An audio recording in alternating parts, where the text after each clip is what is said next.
Hey, what's up, guys? Metal571 here, and today I have something pretty special.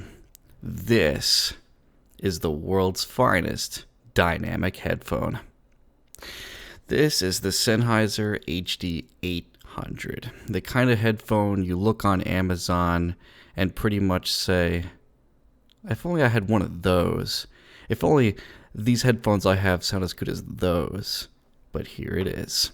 Before I start out, I would like to thank OJ Neg over at r/headphones and Changstar.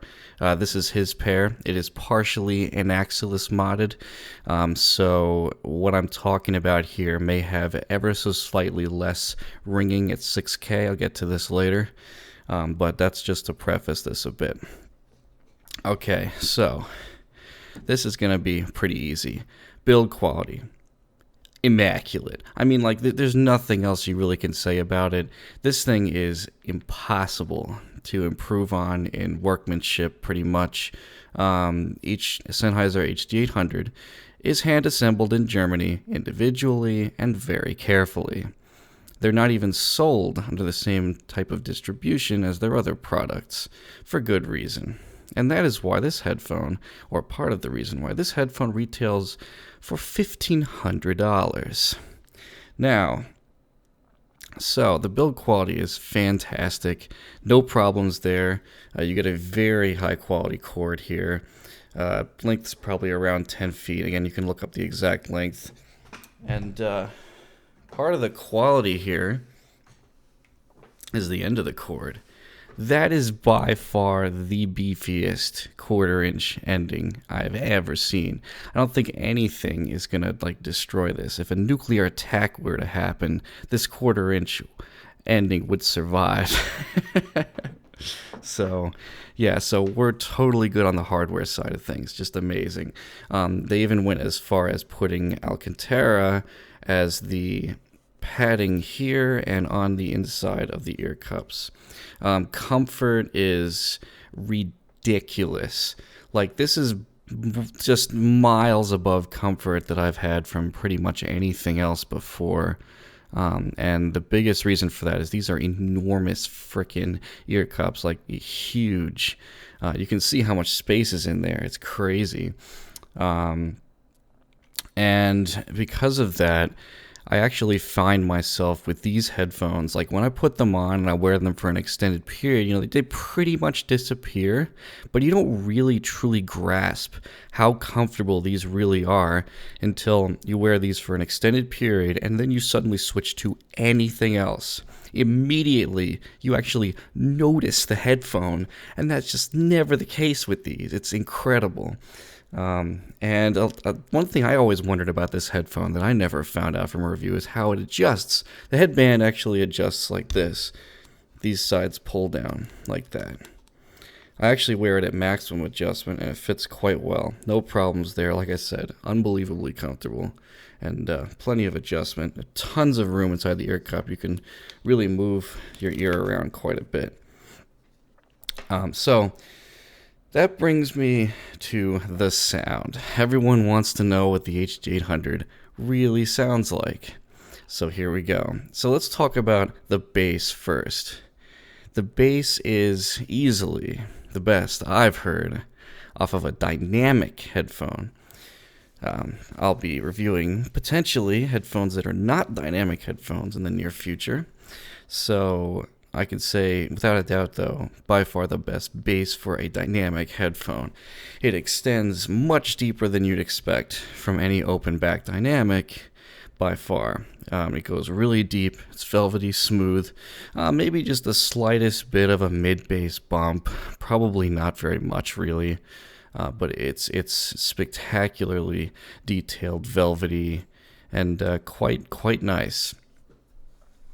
So there's nothing really for me to complain about in the bass department, that's for sure. So let's talk about the mid-range. The mid-range again. Here we go again. Exemplary, amazing, smooth, relaxed. It actually strikes me as slightly recessed from neutral, in my opinion. It's incredibly uncolored. Everything is about as true to life as you can possibly imagine when it comes to the mids and the upper mid-range. There's really no color there. It just sounds awesome, effortless. I'm running out of adjectives to explain how good the mid range is on the 800. There's no question about it.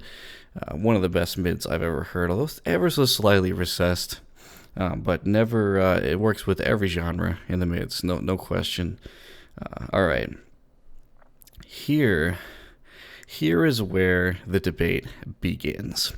The treble. The HD800 is by far the most accurately diffuse field equalized headphone ever made.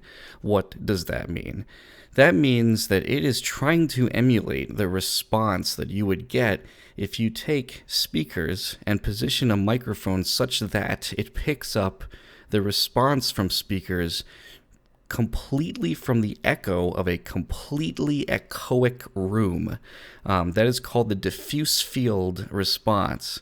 And it actually has some implications, in my opinion at least, that make it sound a little bit unnatural. And it's quite strange that this would be, because it's a pretty well accepted standard as a flat response or a neutral response.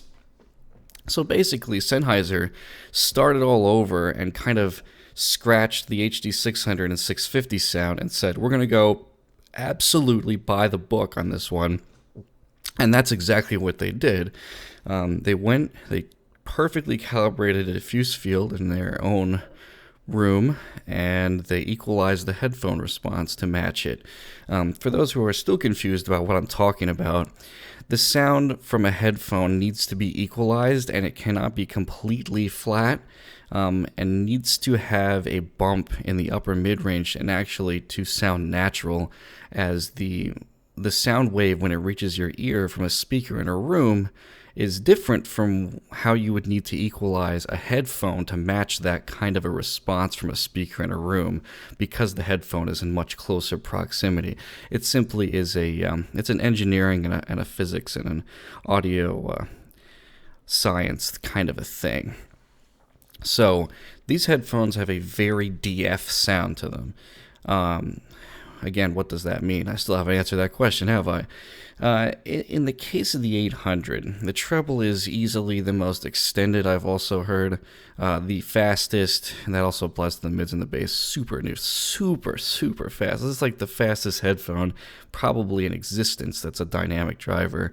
But there's a peak in the low treble, 6 kilohertz to be fairly precise, and that gives a little bit of a sheen and a little bit of a sibilance to pretty much everything you listen to.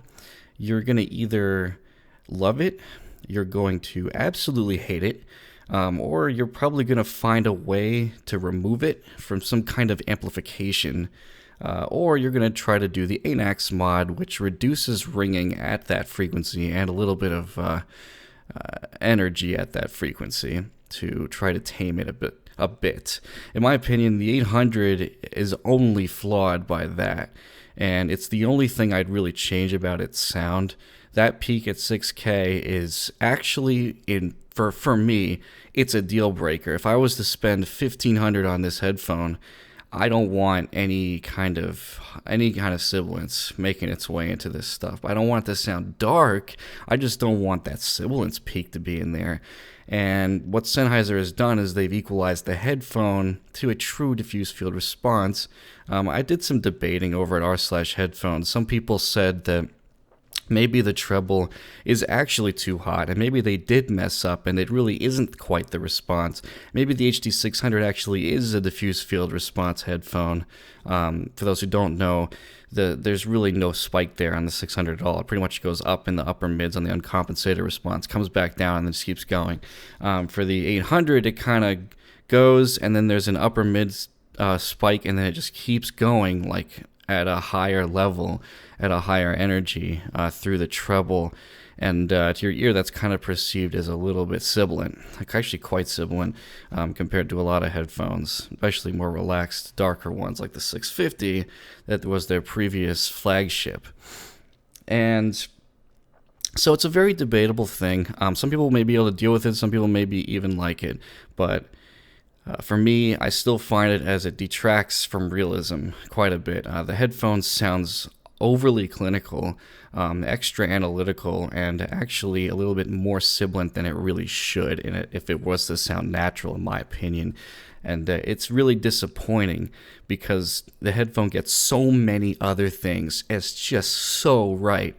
But when it comes to the treble, that sibilance peak kills it for me.